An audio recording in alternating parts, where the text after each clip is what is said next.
I'm Mark Samuels. I was born in Colorado, in Denver, and moved to New Orleans in about 1968. 68. And how old were you? 6 at the time. 6 years? I was, my dad was transferred here with Shell Oil Company. Gotcha. Okay. And so, I mean, your life mostly, as you know it, has been here? Mostly. Yeah. When I graduated from high school, I moved away. And I was away for, between college and my first job, I was away for about 9 years. Gotcha. Did y'all have family back in Colorado? Would y'all ever visit there? No. Where was everybody else originally? Most of our family was in either Cape Girardeau or St. Louis, Missouri. I gotcha. Or Paragould, Arkansas. Oh, yeah. Okay. And in your household as a child, were either one of your parents like really big into music? I mean, what were you hearing, and like maybe your earliest memory? Wow, my dad had a bunch of Tito Puente, and I say a bunch. I think he had 2 Tito Puente albums. Okay. On vinyl, and I can't say that there was. I can't say I grew up in a house that had music going all the time. Sure. I think that they were into I remember watching the Lawrence Welk show. Sure. On Saturday nights when my parents were getting ready to go out. I remember that as a kid. Yeah. That they would have that on. So show tunes, things like that. Gotcha.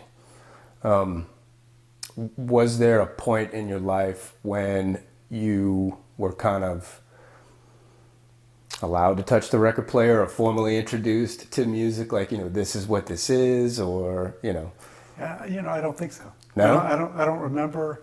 I don't remember. They had a stereo of some sort. Yeah. I don't recall it. There was not. I don't think there was a turntable on the system. I think the vinyl that they had that I remember was just in a box. Sure. I don't recall it being ever seeing it being played. Right. Wasn't very prominent. And I don't really remember it. No. Growing up with a lot of music in the background. I'm talking about, certainly once I got to middle school and so forth, I had my own interest in music, but not. Yeah. What was it by middle school? What did you like? What were your tastes? That was probably like Pink Floyd, Dark Side of the Moon, Peter Frampton Comes Alive, the stuff that everybody was buying that was some of the greats. Top of the charts, yeah. I remember buying Eagles when I was younger. I remember buying, but the first two on vinyl I think I bought were Peter Frampton Comes Alive and Dark Side of the Moon. And I say the music thing. My mom used to play piano, so she would sit down at the piano now and then. Okay. And play, and she played viola and had a lot of music talent. My dad had no music talent. And then into high school, I was listening to the Police, and that might have been just a little bit beyond. The Police and Kansas and Journey and Cheap Trick and Foreigner, Bill Withers, Weather Report, Spyro Gyra, nice. The Commodores, Earth, Wind and Fire, Kansas,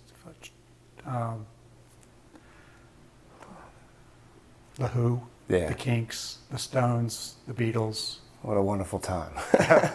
That's great. And you had like your own stereo in your room, and you were kind of collecting vinyl on your own. I did have a turntable. I had a mediocre system through high school. Sure. I had some. I had a small collection. When I probably didn't have more than 50 or 100 on vinyl. Yeah. Maybe and a couple boxes of cassettes. Sure. When I got to high school, I was exposed more to. I started playing. I should say, in 5th grade, I started playing music. I learned how to play clarinet. poorly. In 6th grade, I started playing saxophone. And I played saxophone through college for fun. But I played in band in middle school and high school. Gotcha. Was your mom performing at all, or was it just kind of a hobby? No, she would just sit there. We had a piano at the house, and she would sometimes play. So your introduction to live instruments was through school? You know, I say that, actually my parents forced piano lessons on me for a year or two when I was probably only 3rd grade or so. And that didn't stick. So that was my real first experience with playing music, was piano lessons. Yeah. It wasn't until, it really wasn't, playing an instrument and practicing it wasn't something I did till middle school. Sure. So you said they forced piano lessons on you when you were a child. Wasn't really your choice. But when it came time for saxophone, was your first? Next? Yes. My family passed down a metal clarinet, silver clarinet that had been my uncle's. And that was in the closet. My mom said, "You can play this." So I played this metal clarinet in 5th grade. Yeah. And then when I got to 6th, the band director there said, "That doesn't sound very good. I have another clarinet. I have a saxophone you can borrow, or you need to go buy a clarinet." So I borrowed a saxophone, and that's when I switched. And it was, I'm assuming you were getting acclimated to music theory at this time. So, I mean, how was the transition? Was it kind of smooth going from the clarinet to the sax? Yeah. Everything was cool. It's pretty straightforward. How did it strike you? How did you feel about it? Because by this time, this is something that you're electing to do on your own, right? I mean, I remember doing what I had to do to practice and be able to play the charts, and whether it was the orchestra or whether it was the call it marching band, although I don't recall doing a lot of marching. So I did what I had to do to practice. I wasn't like trying to become the best sax player. Yeah, I was going to ask, like, what was your aim at that time? Was it just something to do? It was fun. Yeah. It was fun. It was fun being in band. I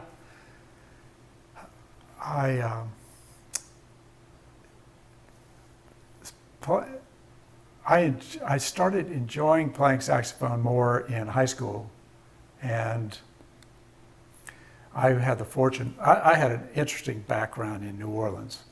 I went to different schools for 3rd, 4th, 5th grade. Okay. 1st, 2nd, and 3rd, I was at public school in the West Bank. And I went to another school for 4th grade, private. Then I went to a public school for 5th, which I despised. But I was in this band with 50 drummers across the back row. Wow. And it was just a 5th and 6th grade place. And then I went to Newman. So I had this, private school, middle school experience with a good band. And then I went to Ben Franklin for high school, and I was fortunate to be in a band with Wynton Marsalis, Delphio Marsalis. Yeah. And that's when I began to have more exposure to some other music like jazz.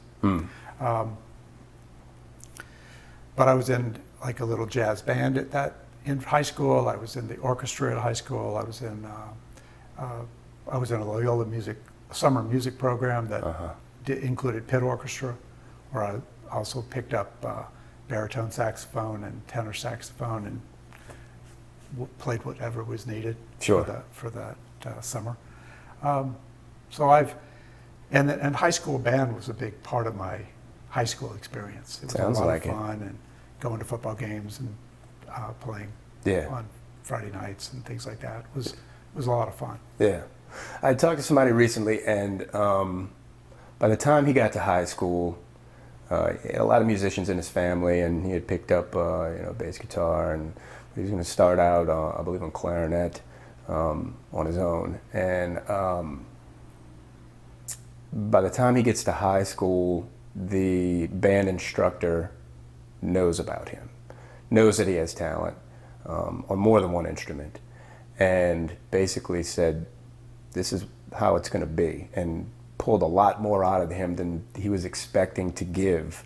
And one of the requirements for being in the jazz band was that he had to participate in some of these other, I guess, genres or facets of the music program.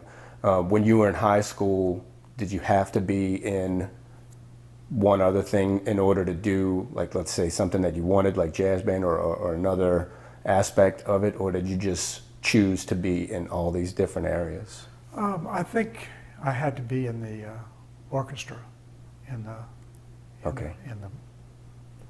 before I could also participate in, let's say, a jazz ensemble or something like that. Yeah, that was the same situation with him. But it was, but I remember that just being a lot of fun. And again, when you've got someone like Wynton Marsalis, who was really great then, Mm-hmm.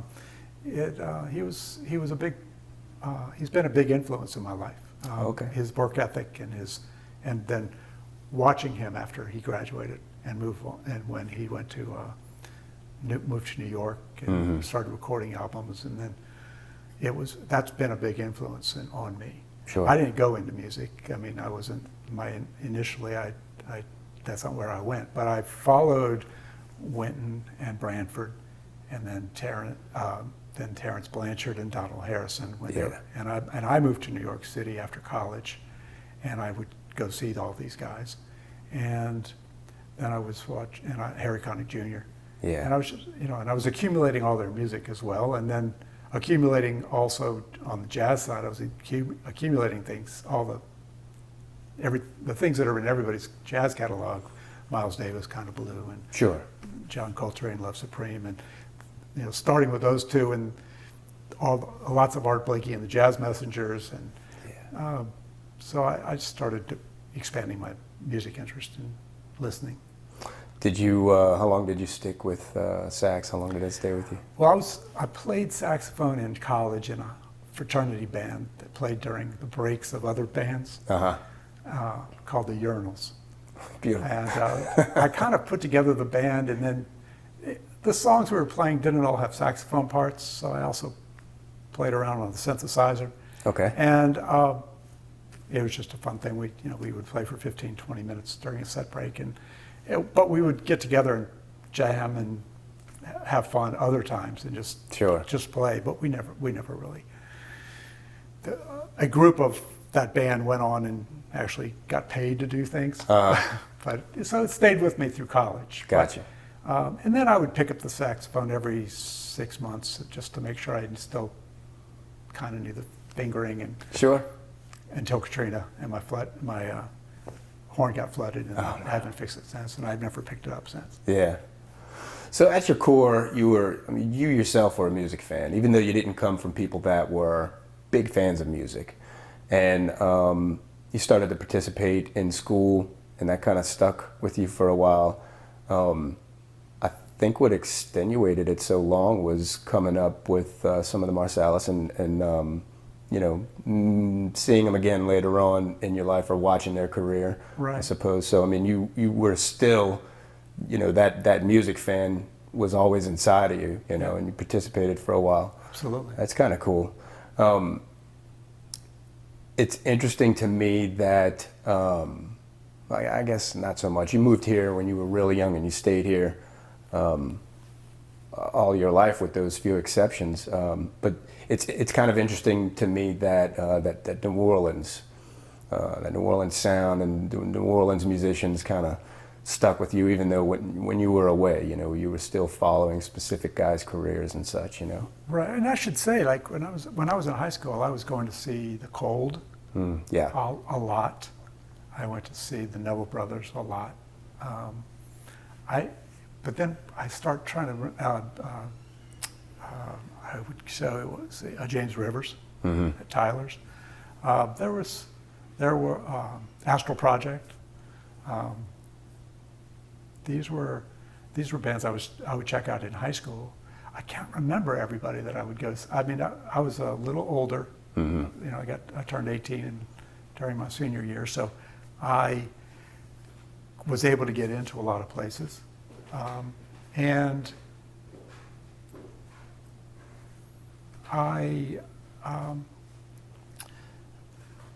but I try to remember the other bands that I saw, and I know I Sounds like a ton. and I also attended Jazz Festival, at least for a few of those years. Uh-huh. I think I probably started going to Jazz Fest when I was a sophomore in high school. Yeah.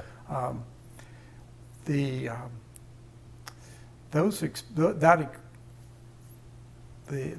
bands that those bands though, when I went away to college, I went to the University of Texas, Mm-hmm. and I would see the Neville Brothers when they came through. Sure. And I would back in college, I would see Stevie Ray Vaughan, Mm-hmm. and a lot. But yeah, the experience through moving to New York after college, I got an MBA from the University of Texas, moved to New York City and worked in consulting, in business consulting. Yeah, I was going to ask what you were doing at this time. Yeah, my interest when I got into college really, and from the time I was 18, I knew I wanted to do something in business or finance. Mm-hmm. And I was a finance undergrad and a finance MBA, and I ended up going to work for Arthur Andersen Consulting Division, putting in big computer systems. So for the first system we put in was in New Jersey, the New Jersey Department of Labor. So we put they had a 75-year-old, so they had been doing the same thing for 75 years. Wow. And we installed their first computer system to manage cases as they came through for workers' comp and for at the New Jersey Department of Labor. I also, while I was in doing those, I had 16 clients in 3.5 years, based out of New York, but mostly working elsewhere. Mm-hmm. So I went to the Georgia Department of Labor. While I was in Atlanta, I happened to be in the same hotel for 3 weeks with the cast of School Days. Oh, yeah. School Days. Yeah. So yeah, I pull up to the place, and there's all these guys with shaved heads, and they were shooting. So I had been friends with Branford. Marsalis was in the movie. So yeah. For 3 weeks, I was going to work and doing my work with Anderson, and then going to watch the movie set and spending time with them. And then there was another time where I think it was while I was assigned to Pac Bell out in California. We were putting in their system for 900 and 976 phone call billing. Uh-huh. They nicknamed us I don't even want to say it. Let's just say all the calls that you used to make on 900, yeah. That the phishing report or everything always starts with porn. So, but we put those first systems in for Pac Bell. Yeah. So that was, but when I came back to the New York office, I happened one day to go get lunch with Winton, and a junior in high school, Jeremy Davenport, was hanging out with Winton that week, yeah. or that weekend, and he was trying to figure out what to do with his life. Jeremy was, and Winton was convinced him that he should go to UNO and study with Ellis Marsalis. Nice. And so someone like Jeremy, who ended up being on our record label, yeah, has actually been in my life as a friend, because we had that one lunch, and then when he moved to New Orleans, I would go see him play, and then Sure. he was in Harry Connick Jr.'s big band, and yeah, so there's just a lot of those kind of connections. I was talking about the influence that Winton had, and it was like I met Wes Anderson through him, and I met Victor Goines through the Loyola Summer Music Program. Victor plays with Winton's band. Victor's now a artistic director, I believe, at University of Michigan, maybe. But he's in the Lincoln Center Jazz Orchestra. There's just lots of connections through that family. Sure. And I think I kind of went sidetracked there. But so back to what I did, I was not doing music. I was doing business consulting on it with a heavy dose of computers. Sure. And learning how to program in the first thing I did for Anderson was learned how to program in COBOL. Oh, okay. I think it's because I think this has happened to a lot of people, to be honest, to some degree or another, that we have some sort of personal connection to some of the music that we like to go see, especially if it's local, because bands will hang around the bar after they finish their set and somebody else is up, and you get 5 minutes with the drummer, or 10 minutes with the guitarist, and you get to talk to them for a minute, and you kind of like who they are, and it forms some sort of personal significance in your life, and that just seemed to happen many times over for you. So I'm sure it wasn't going anywhere, it just always stuck with you. Yes. At some certain point, though, you somehow find yourself in the business side of music, or you have some sort of change in your life. Like, what happens to make you consider? Yeah. So I'm with Anderson. It was Arthur Anderson, and while I was there, it became Anderson Consulting, one of the divisions of the company. That company is no longer. Anderson Consulting is now called Accenture. Mm-hmm. The rest of the company is defunct because of activities that they were doing improperly. Mm-hmm. That was one of the big, at the time, it was one of the big six accounting firms. The accounting portion of that company no longer exists. Gotcha. Just improprieties. The consulting division branched off and became Accenture. I was about to get assigned to either the New Zealand Stock Exchange, the German Stock Exchange, or one other big project that was gearing up. And I was sitting in the New York office, and my dad gave me a call and said that there was a new chemical formulation for a company that he founded. He had a partner in St. Louis, and he worked in New Orleans. They were 50-50 owners of this company, and they invited me and his partner's son to join the company. Mm-hmm. So I happened to be in this moment in my life where I was sitting in the New York office waiting for the Anderson to gear up enough people, accumulate enough people, so that they could start a new project. And my dad happened to call me during that time and said, "We could use your business experience, your master's, what you've learned." So I chose to, I'm trying to recall, let's see, so I was recently married at that point. I was going to ask, how old are you at this time? That was in 1989. So I got married in 88 to my late wife. I was 26 years old. Okay. And I moved to New Orleans. My late wife happened to be from New Orleans. Okay. And was living in New York City, and happened to live in the same building in New York City. And I mentioned I had spent most of my time working in, a lot of my time, a year and a half of the 3.5 years I was in New Jersey with different clients. So my weekends were like come to New York and chill and go hear music, go to see Art Blakey or Winton or whoever.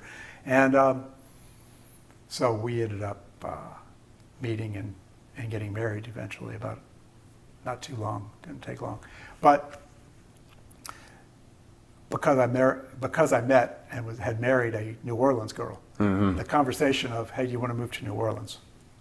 worked out for her. She had grandparents here, and my parents were here. We moved to New Orleans. Your father's business was initiating this. Y'all hadn't discussed that before, that time? We hadn't really ever discussed my joining him in the business. Or moving. To New Orleans. It just happened to be that I was sitting in New York waiting. Wow. So that summer, sometime July 1989, I think we started July. I think I came in on July 4th weekend, and I started working. And so did my dad's partner's son, same time. The two of us, 2 and 2 in the different offices, mm-hmm. 50-50 corporation. So I came to work, and we started having a family. And the first of our kids was born in 90, and then 92, and then 94. And from 1989 to 1997, I worked on what's now maybe still called the sulfatreat company. Sulfatreat was a chemical that purified, that was natural gas passed through the chemical, and with the hydrogen sulfide is a contaminant, deadly poisonous gas that is naturally found in a lot of natural gas that's produced. Yeah. Once the 90s rolled around, natural gas prices were high enough that treating it and using it for fuel became sour gas, what's called sour gas containing hydrogen sulfide.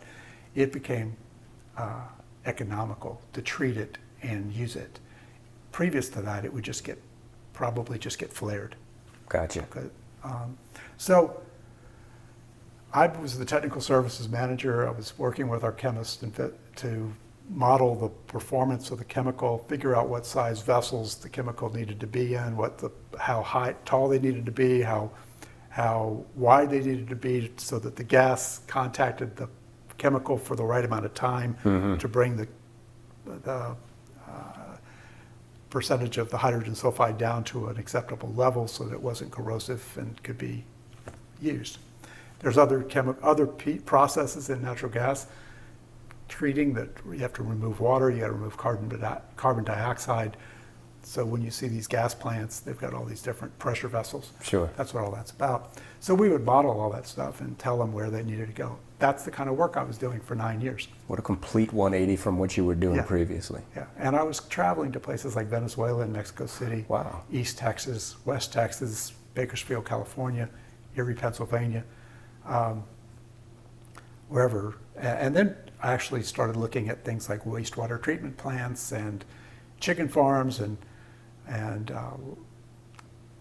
livestock, wherever there was landfill gas and wherever there was lots of chicken poop. Yeah, nothing. Yeah. So we were looking at lots of different ways to use this chemical, a proprietary and patented chemical. Yeah. But during those 9 years, I also, my father and I began to fight quite a bit with our partners. And it was 9 years of, eight out of the 9 years, there was a lot of litigation between us. Oh, wow. And although there was finally a payday and we sold the company, we also, fortunately, there was a good balance between the two families, actually. As looking back in hindsight, it was painful at the moment, but my father and I were not independently wealthy. They were. They wanted to build plant, property, equipment, put all the money back into the business. My father and I needed some income. There was just, it was just the things you deal with partners. Sure. And every chance I've had to talk to high schoolers or college students or be a mentor, I've been a mentor at Loyola University for entering freshmen. I say, when you go into business, if you don't need a business partner, don't have a business partner. Right. And if you do have a business partner, and this goes for today with bands and everything else, if you need a business partner, and you might need it if you're putting together a band, you need to have an arrangement for how are you going to separate things when you are done. In my father and our case, we spent a lot of money on lawyers, and it was painful. But that experience throughout all of that made me realize when I got done that I wanted to find something that was a lot more fun to do. Sure. So toward the end, we felt for the last few years like we were 6 months away from selling the company, and it took a while. It seemed like we were always 6 months away. And so eventually I just said, I started talking to, I was at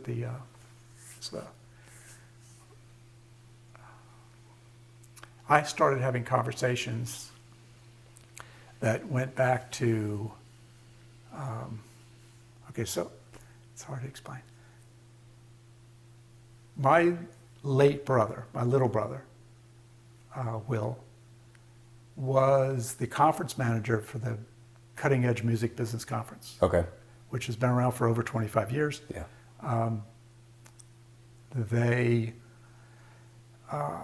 He was the conference manager for the first 4. He invited me because of all these contacts I had as a music fan, and I'm still working in the energy business at the time, but he invited me to put together the jazz showcase, because they were covering lots of genres, but they had showcases all around New Orleans. And he asked me to put together the jazz showcase, I believe in 1996 and 97, I believe. Okay. So I jumped on those contacts that I had. I invited Delphio Marsalis and Jeremy Davenport and Wes Anderson and Victor Goines and several other, Michael Ray was one of those. So just for fun, I put together these showcases and kind of helped produce these shows, two different years. Yeah. One show each conference, and got a little taste of that. But one of the guys I invited for one of those shows was Kermit Ruffins. Okay. And Kermit's manager at the time, who continued to be his manager for over 20 years, Tom Thompson, we started having conversations. And I was talking to him about how I wasn't really that happy with what I was doing. And that one day I was 6 months away from selling my company. And that I wanted to find something different to do. And I thought I might want to be a manager or an agent of artists. And so we started having conversations. And over that next year, Tom contacted me about investing. He wanted me to invest $5,000 in a Kermit Ruffins live recording. So rather than and I think I might have made another investment in music, in someone else's music recording, completely separate from all of this, just prior to that. It was a Boys to Men kind of band. And I don't remember their name. But the conversations with Tom evolved into, let's start a record label, which we did. We started it in September 1997. Yeah. And it was just set up to record Kermit Ruffins. And we did a record live at Tipitina's. The working title was Swingin' Live. It was recorded on November 14th, 1997, at Tipitina's in front of a packed house. And we jumped into the music business, the two of us.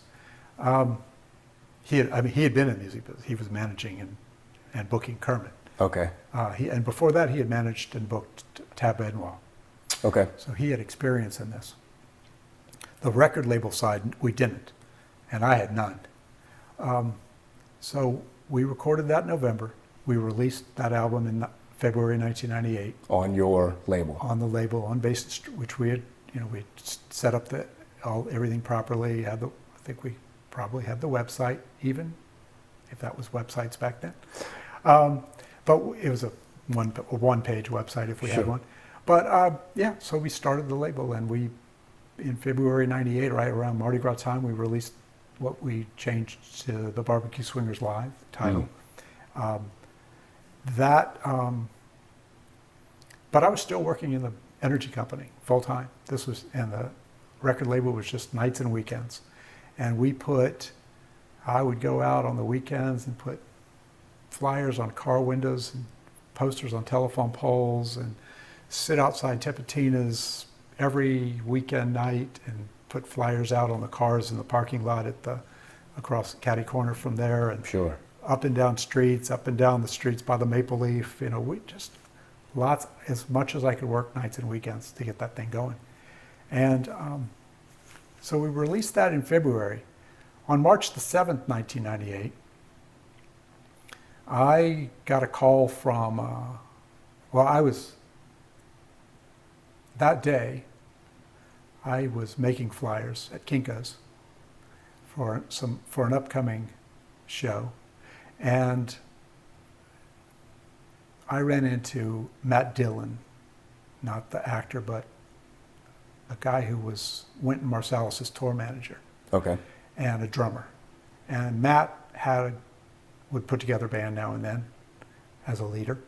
And he had a show that night at the Funky Butt, the defunct Funky Butt Jazz Club on Rampart Street. And Matt, we traded flyers. He had just picked up some flyers for his show that night. And he said, come see me tonight. I said, I'll be there. 12:30 in the morning, I'm sound asleep. It's pouring down rain. And I wake up and I said, I told Matt I would go see his show. So I told my late wife, I got to go to the Funky Butt. Caught his show, and at that show I run into Irvin Mayfield. Nice. Who's sitting in on trumpet. And Irvin was 21 years old at the time. And I had just read these two stories about him, one in Gambit and one in Offbeat, about a show that he and Jason Marsalis and Bill Summers, the famous Bill Summers from Summer's Heat and the Headhunters, and Jason Marsalis, who I've known since he was 3 years old. And I didn't really know Irvin that well. I had only met him a time or two. But we ended up talking at the end of the night, and I had read these articles about this band that he had put together with those guys that performed at Snug Harbor and at the Funky Butt, and had a show coming up later that week at House of Blues. Yeah. And it talked about how great they were and how Bill Summers had thrown shakeré and percussion instruments to members of the crowd at Snug Harbor and had people on their feet. And so we talked about that for a second. And it also mentioned in the article that they were going to have a record out. They hoped to have a record out in time for Jazz Fest. So Irvin said, I hear you're doing well with Kermit's record. Are you interested in helping us put this out? So I said, well, we could. Let's talk. I'll talk to Tom in the morning. But we'd have to do a deal really quick if you want it out for Jazz Fest. This is March 7th. Sure. So we signed a deal. A couple days, 4 days later, we were and then they had their show at the House of Blues. Oh, was that like at the House of Blues show? Was that like the release party? No, or was no, that was something that was that same week. That was, I think, March 12th. Gotcha. This is March the 7th. That show was on March 12th. Yeah. So we signed a deal and then immediately went out and helped them promote that show March 12th at the House of Blues. And then they went in the studio for 2 weeks, which was Bill Summers' home studio. Gotcha. They recorded the rhythm section. The rhythm section went on, I think, to the Dominican Republic for a jazz festival. Wow. And then Bill did his magic on the record, invited people like Cyril Neville in and Manny Landers and Philip Manuel, and wow, just added layers of percussion and made it a beautiful album. That album was it because we didn't really have our stuff together that first year. That album went on a year later to be the Billboard Latin Jazz Album of the Year. Wow. But at the Jazz Fest the next month, Los Hombres Calientes, which was the band they put together, and Kermit Ruffins were the top two selling albums at the Jazz Fest. Los Hombres' album actually was out in time for French Quarter Fest, and we sold crazy numbers of CDs. Those two albums also were on cassette, and they were the only two things I've ever put on cassette. Yeah. And we still have about 490 out of the 500 copies we made of each of them. So it was a changing time. that was so that year also happened to be the peak in CD sales. Yeah. Maybe 2000 was the peak, but 98, 99, 2000 peak sales of CDs. So so that was our start. So here we are. We're into April '98. we've got 2 records that are doing really well, and I decided I would quit my energy company and just wait for the sale, but devote full time to the record label.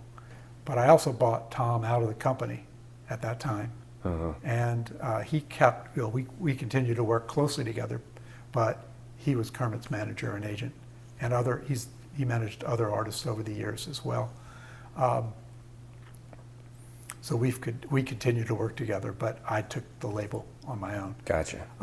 And at that time, it was just really me and my late wife. And then I brought a college intern on and worked that way all the way until November 2000. Yeah.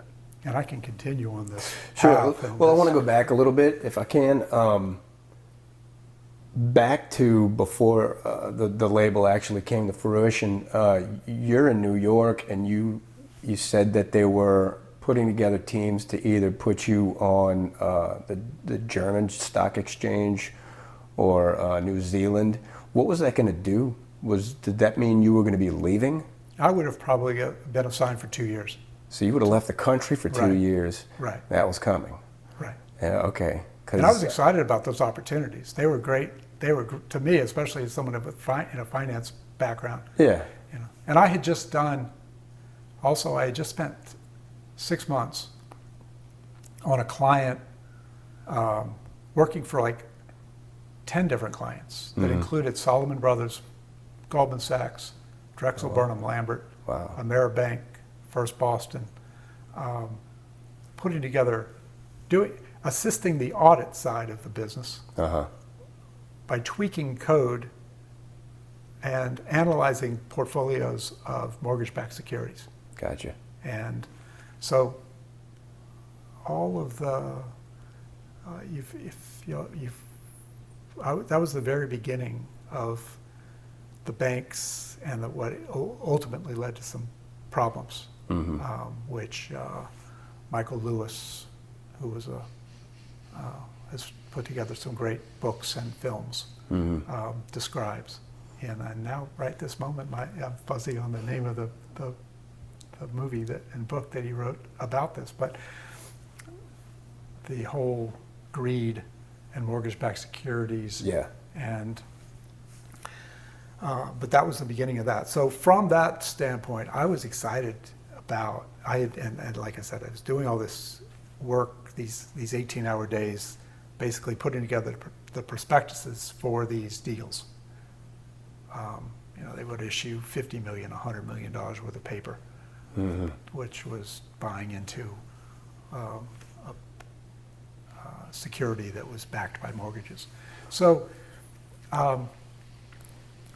the idea of going to the stock exchanges and installing a system for one of those 2, and I don't remember the third client potentially that I would have been assigned to. It was just going to be like as the right staffing came free from other jobs. But sure, it's a major deal when you're trying to accumulate.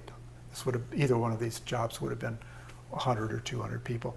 And what's the draw for you? Is it the size of the project or the clients themselves, their significance? Well, at that point, it was I was a senior, so I was managing others with basically managing people who were writing code. Gotcha. But the process was understanding all of the workflow. Sure. And flowcharts and design, and beginning by starting out, what is it you do? The first client I ever had was one where they had been, like I said, they had been doing the same thing for 75 years, and they're like, an envelope comes in, and it's got a motion or an answer, and it's got a check attached to it, and one person slices it open, and passes it to the next person. That person takes it out, staples the check and the stuff together, passes it on. Yeah. The check flows around the room for 6 weeks, and then it gets deposited. One of the very first things we did was the check needs to come off, and you need to capture that information, and then get the check into the bank. And we saved, the state of New Jersey ended up earning an additional $300,000 a year in interest or something like that. Wow. Because of getting the checks deposited 6 weeks earlier than typical. It was just that crazy. kind of process and that kind of, so same things would happen, it was back in those days, it was the systems, the computer systems were made, they weren't not completely novel, Yeah. but there were majors. It was a major improvement over what was there before. Sure. I mean, if you just look at now I probably could do what else on my iPhone was. Yeah, What, but at what that they were time, doing back then. yeah, it was revolutionary, I'm sure. So if that was still appealing to you, even the thought of relocation and such, what made you agree to just go in the opposite direction? Because it really was an opposite direction. It was still using my finance, my business, it was using my master's degree, my interest in business. Yeah.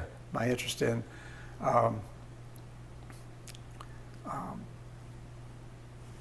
marketing and sales and it was all those things still. Gotcha.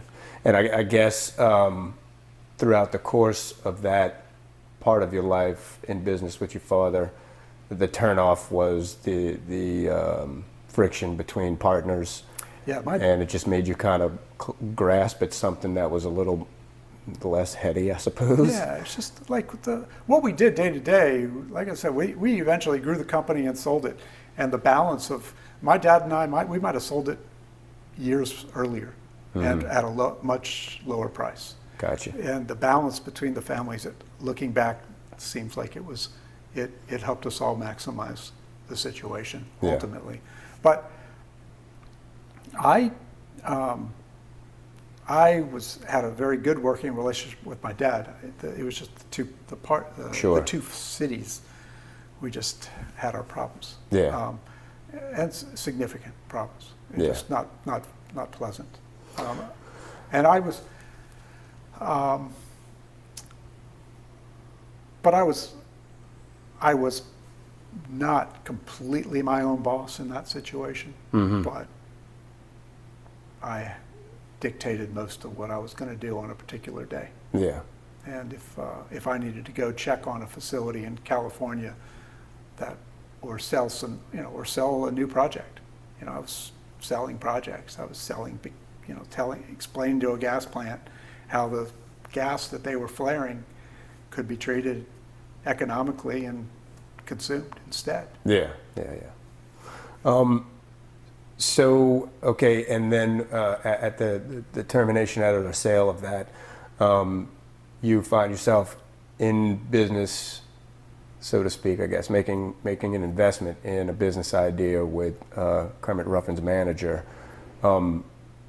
What was, I guess, generally speaking, what was the structure of that? Were you investing in his first album, or were you investing in your own label, or did at the point that you were putting money into the Kermit Ruffins and the Barbecue Swingers album, did you see that as an investment in Kermit Ruffins or Basin Street Records?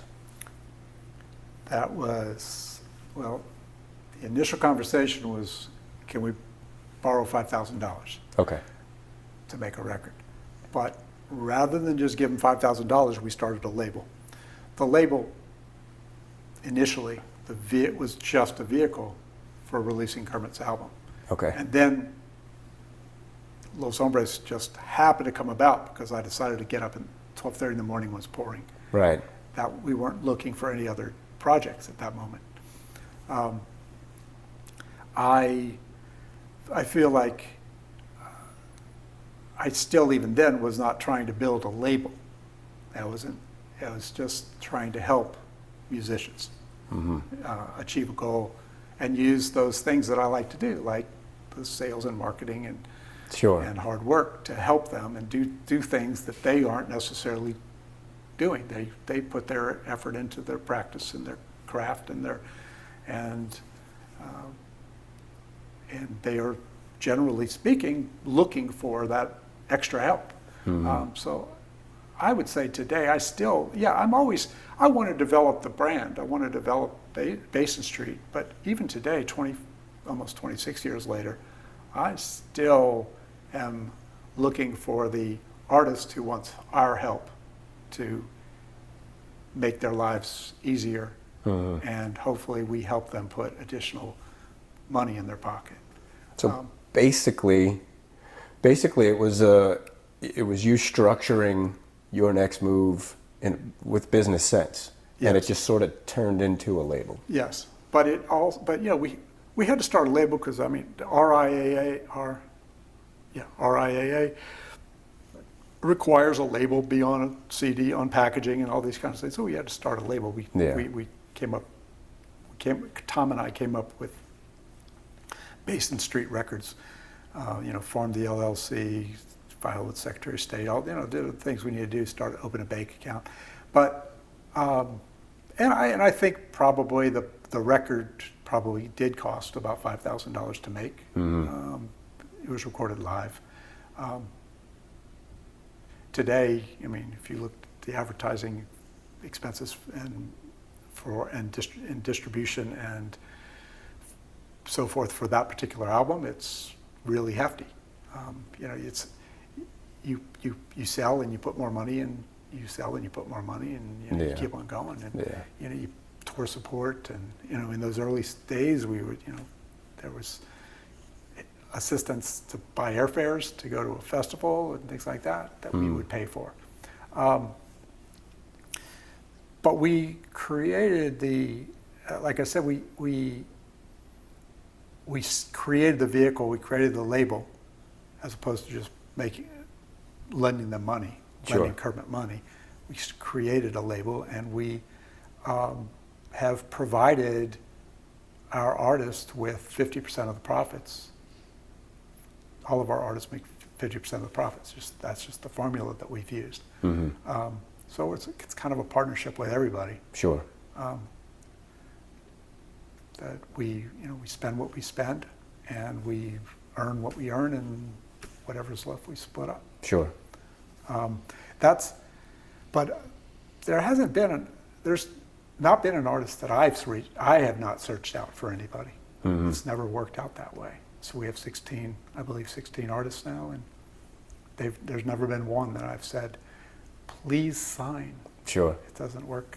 Yeah, that's a beautiful thing. Waking up at 12:30 to go see a show, and then it happening to turn into another artist on your label is a beautiful thing. And the more natural or organic, however you want to put it, the more it happens like that, the better it feels for all parties involved. Yeah, I think so. And I tell everybody who's ever we've had artists that have come to us.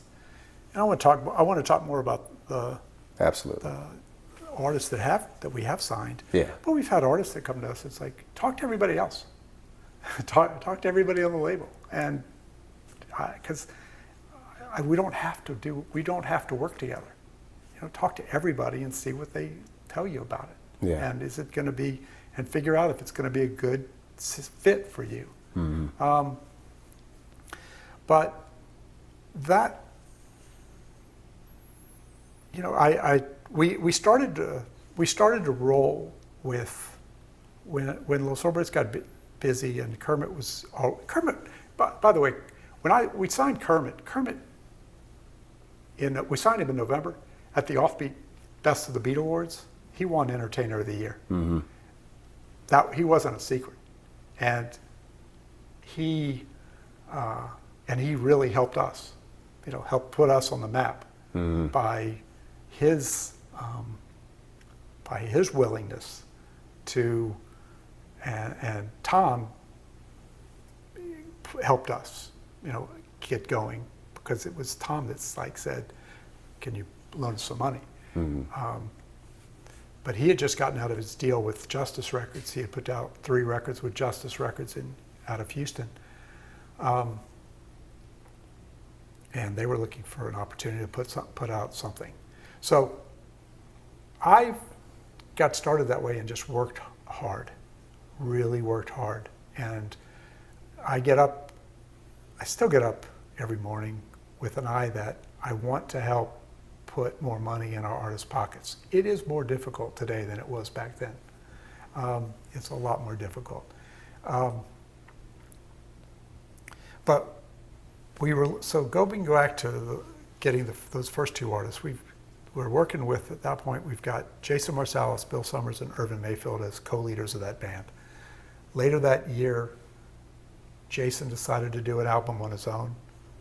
And I mentioned Jason Marsalis. He was the youngest member of the Marsalis family. His brothers at the time would have probably said that he was the most gifted. I've known him since he was 3 years old. Mm-hmm. When I would go to the Marsalis' house with Delphio after school, and he was letting me listen to cassettes of Wynton's first albums before they would come out. Yeah. You know, and I think I first saw Jason when he was 8 years old at Jazz Fest, playing with his dad. So that's one. So he becomes our third artist. Irvin Mayfield starts recording albums on his own with a quintet. Delphio produced Irvin's first record. Okay. That comes out in 1999, Mm-hmm. early 99, I guess. And then we signed Dr. Michael White.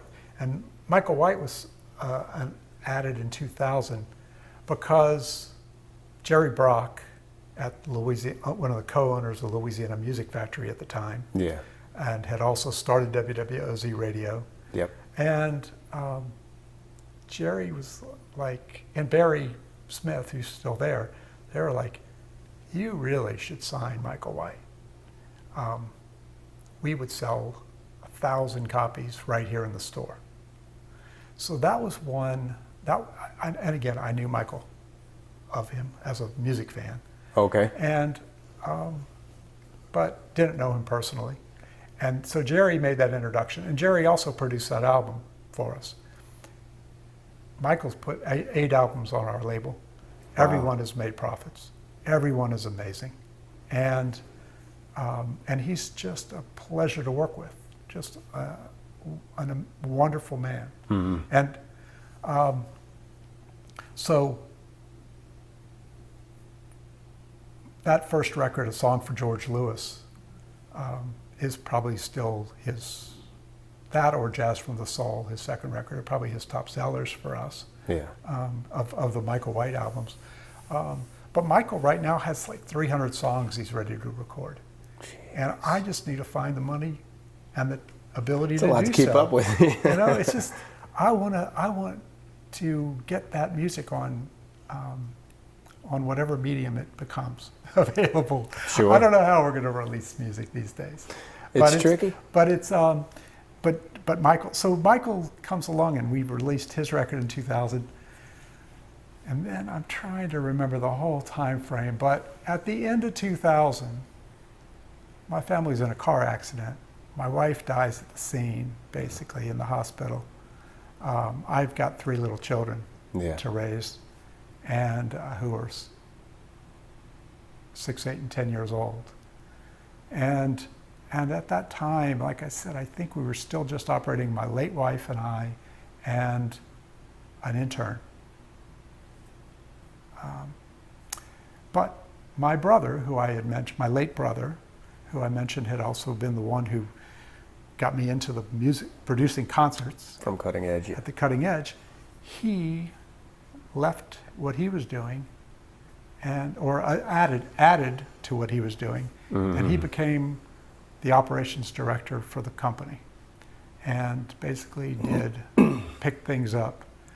We never missed a beat when my wife died. Los Hombres Calientes was scheduled. My wife died in November 2000. Los Hombres Calientes was scheduled to do we had released an album by them in 2000 as well. They were scheduled to go record their third album in 6 countries. Wow. And they asked whether... What was their first, in 98? First record was released in April 98. We released their second album in 99. Right. Volume 2 was in 99. And then we were going to, and they said, should we still do this? And I think they were leaving right about that time, December, to go record. And I said, yeah, go. I was supposed to go with them, but I didn't do that. But, so they went and recorded that album, Volume 3. It was released in 2001. It got a Grammy nomination in 2002. Wow. And I can still kind of remember breaking down and crying for that. Yeah. It brings tears to my eyes now. That was recorded like, it was perseverance. We just kept going. And that record, I think there were 50 people on it. It was recorded in Brazil and Haiti and Cuba and Dominican Republic and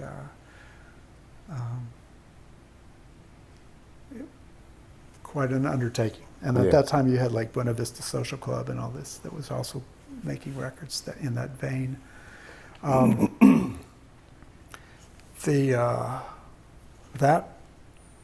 So that's November 2000, and my brother comes into the business. And then from the next several years, we start to grow the company. We had an assistant, we had a full-time graphic designer, we had a radio promoter part-time, we had a sponsorships person. Mm-hmm. We really started spending a lot of money. And bus billboards on Canal Street, tour bus support, lots of money being spent. And we added, over those years, we added Jon Cleary, and who, again, huge fan. Mm-hmm. I was a huge fan. The guys at Superfly, who were also managing Galactic, mm-hmm. and had just started Bonnaroo, had asked me if I wanted to manage Jon at one point. And I said, I'm not really into, I help artists manage themselves if they're on the label, but I really don't want to pick up management clients. Mm. So we didn't do that, but eventually Jon came on the label, and I helped him manage himself for a brief time, and then he got into good hands with management and booking. One of the things about the label I'll say is that I always owned all the masters. And at that time, was still owning all these masters. So we added Jon Cleary, added Henry Butler. Henry was somebody I used to go see all the time, and he would always show up 30 minutes late, an hour late. I recall that. But I was seeing him, back when my wife was living, mm-hmm. With her.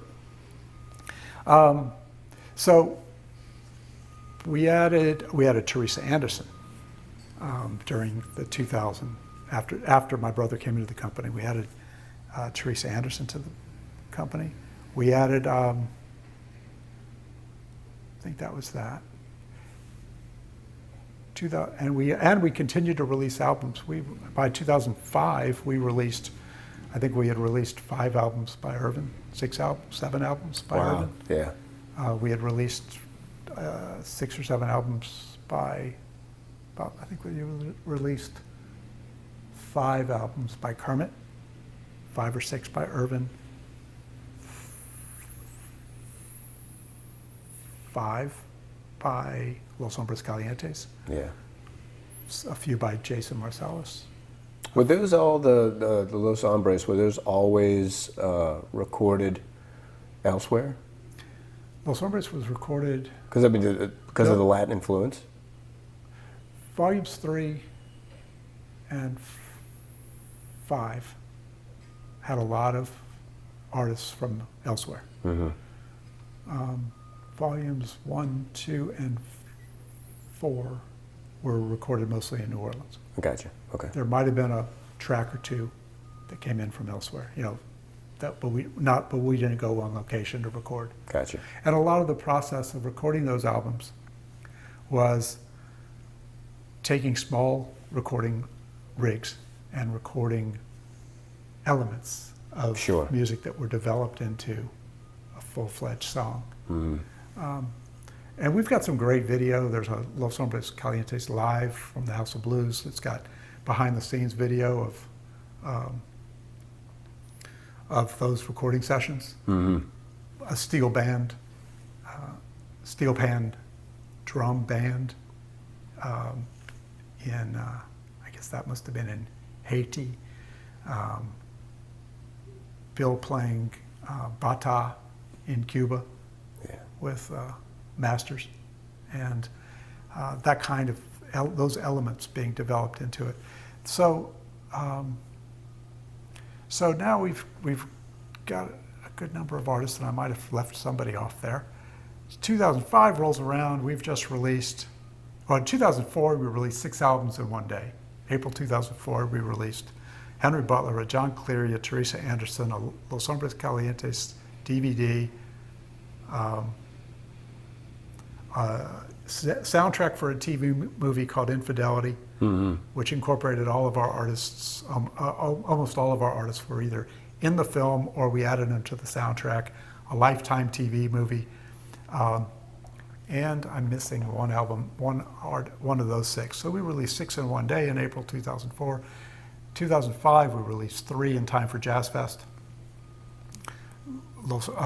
Kermit Ruffins Throwback with the Rebirth Brass Band, an album by Irvin, and a third that I'm not remembering right this second.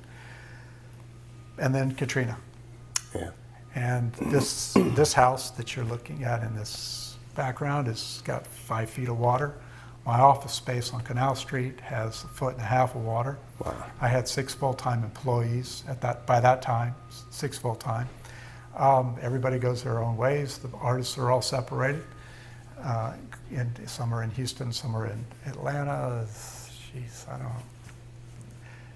We never stopped. Again. Well, it intensified. It just intensified. Yeah, well, the interesting, I never stopped. It was like, I packed up, we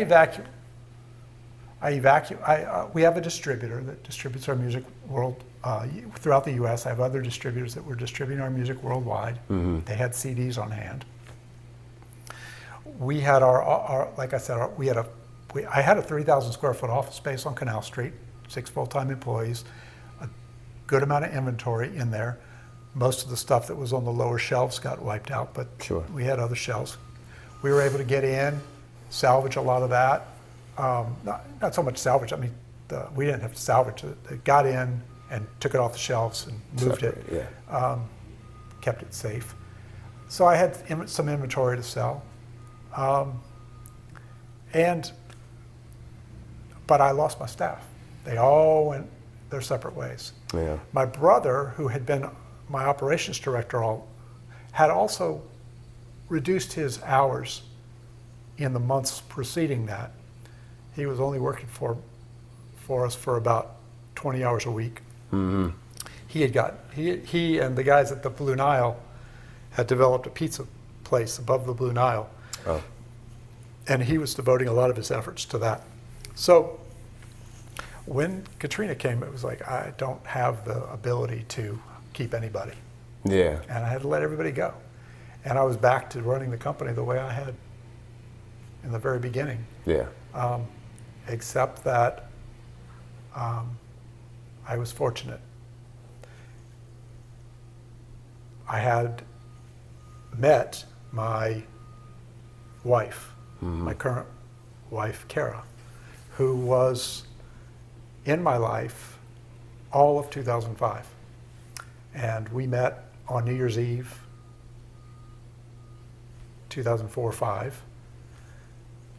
at the House of Blues. I went out selling Jon Cleary merchandise and CDs in the parish at the House of Blues.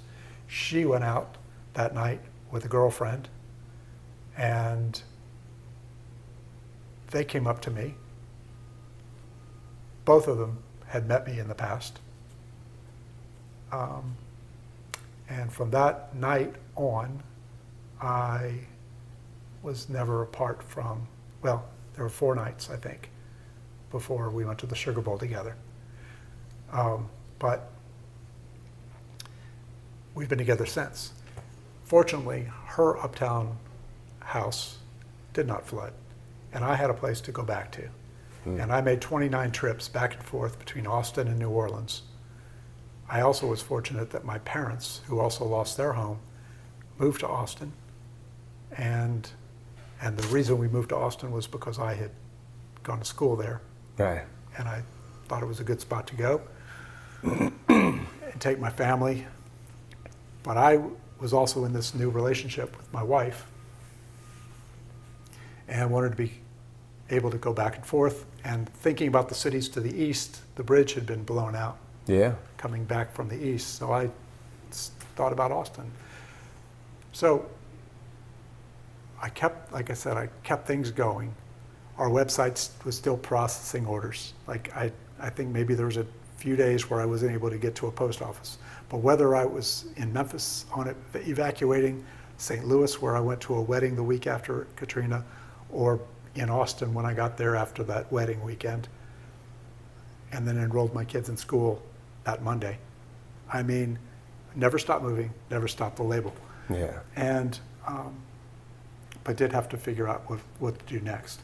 But my wife, Kara, was, allowed me to go back and forth. It allowed me to have a place to stay when I got here.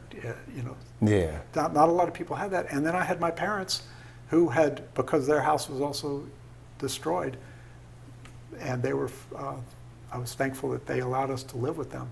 I was able to leave my 3 little kids as a single father with them for 2-3 days at a time, come to New Orleans, Wow. work on the label, work on my house. Yeah.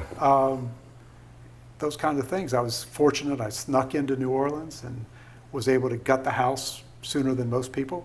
I didn't, so the mold didn't go up into the second floor. It was confined to the first. Navigating the process for getting it back into shape so that at the end of that school year, my kids were able to come back to New Orleans and start a school year the next year. Amazing. In this house. Yeah. It was still gutted. Yeah. And I had moved everything from the office into the gutted first floor of this home. All your salvaged inventory was here? Is that what you're saying? Yeah. and I also brought on a staff person. Yeah. That I don't remember when I brought him on exactly, but I brought on a staff person who has since gone on to do great things. Nick Thomas operates Republic. He owns Republic Club.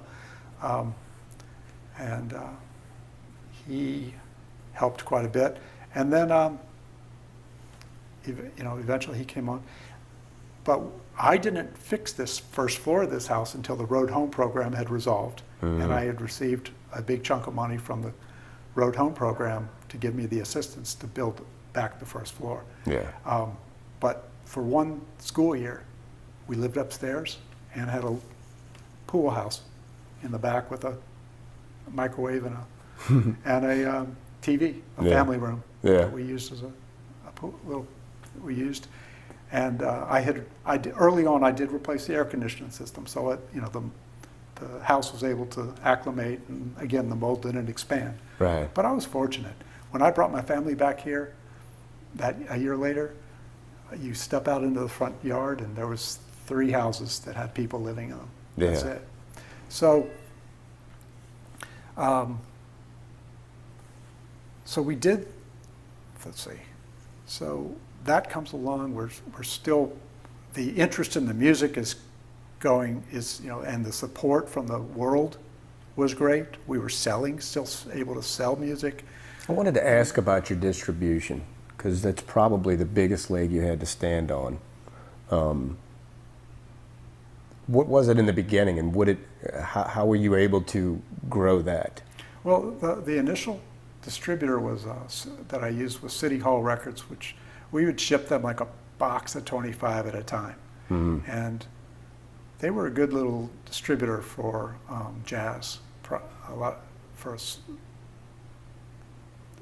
and they got us into a lot of places we needed to be. Tower Records, Uh-huh. Barnes and Noble, Borders, Virgin. I think that Virgin might have been around at that time initially. I'm not sure Virgin was around back then.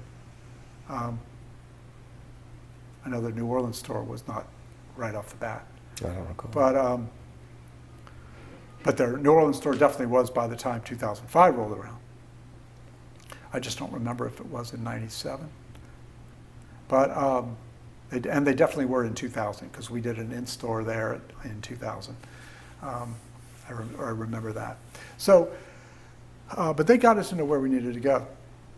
Then in 2004, I switched over to a company called Red, which was, but we got into, Red is a big distributor owned by Sony. But Red requires its labels or label groups to have a threshold that we weren't achieving sales-wise. Gotcha. So we had to get into Red through a label group called MRI, which was started by Metallica. It was to help some of their, I think, some of the friends' bands. Yeah. To help them, to help those Sure. artists get it distributed. Yeah. So we went that channel, and I think, and we're still with them as far as U.S. distribution goes. I also have a distributor in the U.K. that's been with us for a long time, a distributor in the Netherlands that's been with us for a long time. I had a distributor in Japan that was a smaller distributor that got us into Tower Records over there, and when an artist would go over there, they would follow them around and sell at the shows. Cool. So we had a variety of things that, and then we also somewhere around that time, it's kind of fuzzy, but we added digital, and we signed with a company called IOTA, which is now called The Orchard. And The Orchard bought Red, Okay. and they're all owned by Sony. Okay. And then to add to that Sony thing is that the company that we use to create our mechanical royalty statements and properly pay our songwriters and publishers for the songs, I signed with a company called Royalty Share, and Royalty Share became The Orchard. So Sony, through The Orchard, takes little bits of everything we do. Sure. So the iPhone is 14 years old now, something like that. Yeah. Before the iPhone, we were still, I think it was like 2008-ish, 9. So I think this was all, I try to measure up like Katrina versus digital. Yeah, it's a lot. But these hurdles that I'm constantly dealing with, some of them extremely major, like losing my wife or losing my home. And then the hurdles like Walmart and Circuit City and Best Buy and all of that garbage. And I say garbage because Walmart destroyed music retail, in my opinion. They devalued music when they offer $7.99 CDs to get people in the door and demand that the wholesale price be lower for them than anyone else. Yeah. And that kind of, we had a bad experience trying to sell to them one time, but the whole big box retail thing kind of destroyed the value of music initially. It was a big hurdle. That was a big one. But then dealing with some of the better companies, the Tower Records and Borders and Barnes and Noble, some of the bigger chains. That was really a lot of good. It worked for us well. But when they weren't there anymore, we went to more to digital or to looking at the 30 best independent record stores in the country. Yeah. That worked better. And then someplace like Louisiana Music Factory, which I say someplace like, but there's no place like. For us, it's the place, music retail place. There are other really good music retailers here in New Orleans that have been around for a long time as well. And we like to sell to Peaches and Euclid Records and Nola Mix and Sisters in Christ, and there's all kinds of great record stores in the city. But no place like Louisiana Music Factory for us over the years. Mm-hmm. But there's, but we had other spots, Waterloo and the Tower Records around the country and the Virgin Megastores around the country all helped us get our music out there. Yeah. And were available for us to do in stores when we asked, when our artists would go to town. And we were utilizing that opportunity. Yeah. But then the hurdle of digital music and downloads with the introduction of like the iPhone and Napster and so forth, that was really good for a while. And I had finally kind of bought into downloads, and we offer downloads on our website. Just kind of bought into the idea of it, you mean? Yeah, I mean, I still would prefer someone, even today, I'd prefer someone buy a CD from us. Sure. We have a lot. We have a lot in self-storage. We have a lot in inventory. Yeah. I'd prefer people buy CDs. It's a better, or vinyl. But we don't put a lot of things on vinyl yet. But I'd prefer that. But I was finally okay, downloads. Well, you're buying a download. It's the most effective means of distribution. You're not shipping from our, take a CD. Manufacturer to us, which goes probably to some here, some self-storage. Yeah. Then if it's going to like Borders or Barnes & Noble, forget about Borders, they're not around anymore. Barnes & Noble, you're going to go to their central warehouse, then you're going to go to the store. And then when there's returns, you're going to go back to the central warehouse and then back to our distributor and then back to us. It's just, that's not effective. It's a lot of costs involved in all of that CD or vinyl movement. So a download, right now while we're speaking, somebody could be downloading. Sure. $9.99 is going into our bank a day or two from now, and we pay our mechanical royalties to the songwriters and the publishers a few months later, $1 a piece from that album sale, approximately. The rest gets split up. On the consumer's end, they've got all the music in CD quality. Sure. They've got all the artwork. They've got the CD booklet in digital format. They can see the line. They see the credits. They see all the people that went into making that music. Sure. And it's great. It's and we still sell a few downloads now, but streaming is so convenient.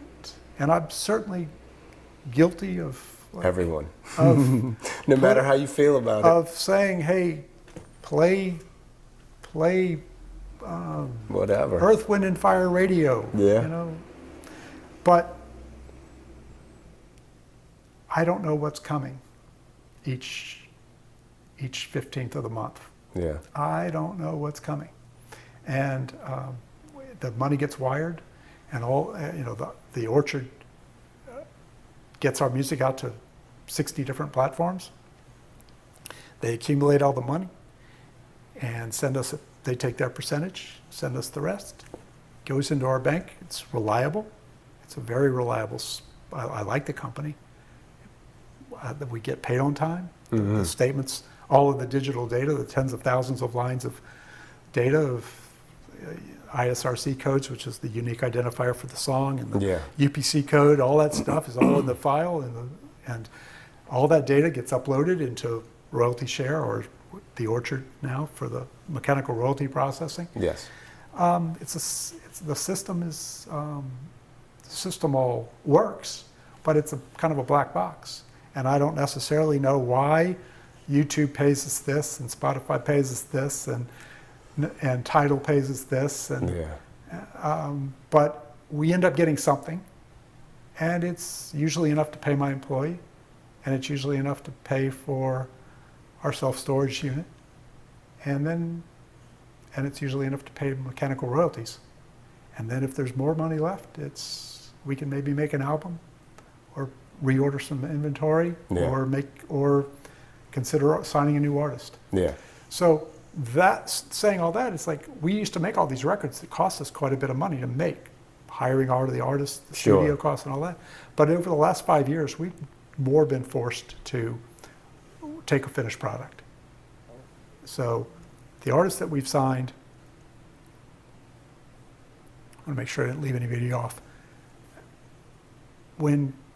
After Katrina, I guess we signed Jeremy Davenport, DeVille Crawford, the Rebirth Brass Band. We signed a young artist named Soraya.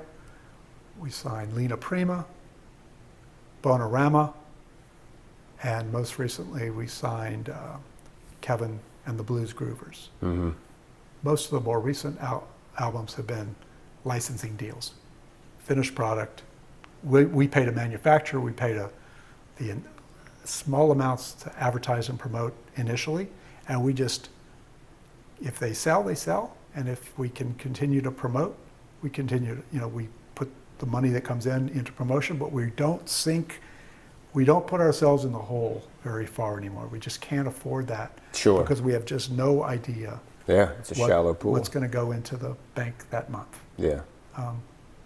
In the beginning, with the exception of Kermit Ruffins, you were involved in making that. But, shortly thereafter, was it a similar model, not so much as how things have become digital, but was it a similar model where you were taking on artists that had a finished product in hand? Take Jon Cleary's albums. Jon did record most of that album, and I bought it from him. Okay. Initially, the second album, that's when we signed. He had already worked on an album quite a bit, and I bought it, paid back all of the costs, and then paid for all the promotion and marketing. It was basically traditionally the way we had done it, except that he had taken care of getting everybody paid initially, and I paid him back. Yeah.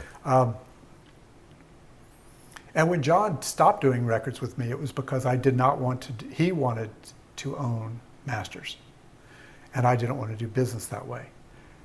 And that's got its advantages to an artist who's equipped to capitalize on owning the master. But owning a master, which I own a lot of, only goes so far. As far as you can push it. Yeah, it's owning the masters, just like owning artwork on the walls. It's if it's sitting there on the wall, unless you're doing something to push it. So yeah. So Jon started doing albums that I wasn't prepared to do at that time on his own, and finding companies that would license his music from him, which I wasn't doing at that time. So, but that was the first time I was thinking, well, maybe I could do licensing. And so when I've really run into these situations where I really don't want to sink, I don't want to put 30 grand into making an album, I've gone to that model more.